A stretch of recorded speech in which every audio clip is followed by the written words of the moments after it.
YCP నేత విజయసాయిరెడ్డిపై TDP మాజీ MLC Buddha Venkanna fire అయ్యారు. తిరుమల లడ్డూ వివాదం నుంచి డైవర్ట్ చేసేందుకే విజయసాయిరెడ్డి ట్విట్టర్లో పోస్టులు పెడుతున్నారని ఆగ్రహాన్ని వ్యక్తం చేశారు.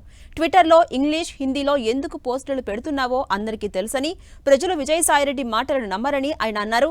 శాంతి నివాసంలో కూర్చుని ట్విట్టర్లో మాట్లాడటం కాదు, దమ్ముంటే బహిరంగ చర్చకు రావాలంటూ బుద్దా వెంకన్న సవాల్ విసిరారు. లోకేష్, చంద్రబాబు గురించి మాట్లాడే అర్హత విజయసాయిరెడ్డికి లేదని ఆయన అన్నారు.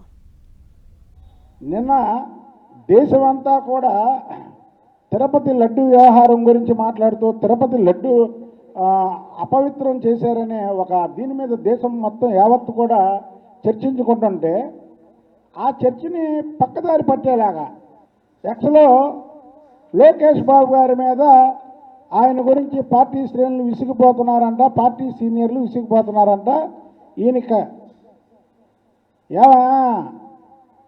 నీ గుంట నక్క వేషాలకి ఎవరో నమ్మరు. మళ్ళీ ఇంకో పక్క బీజేపీతో మేము కలుస్తాం అంటాడు, బీజేపీలో వీళ్ళం అయిపోతుంది అంటాడు.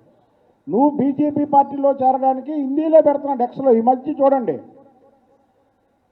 హిందీలో పెడుతున్నాడు. అంటే బీజేపీలో చేరడానికి హిందీ ఇచ్చేస్తున్నాడు. మొన్నటి వరకు ఇంగ్లీష్లో పెట్టేవాడు, ఇప్పుడు హిందీలో పెడుతున్నాడు.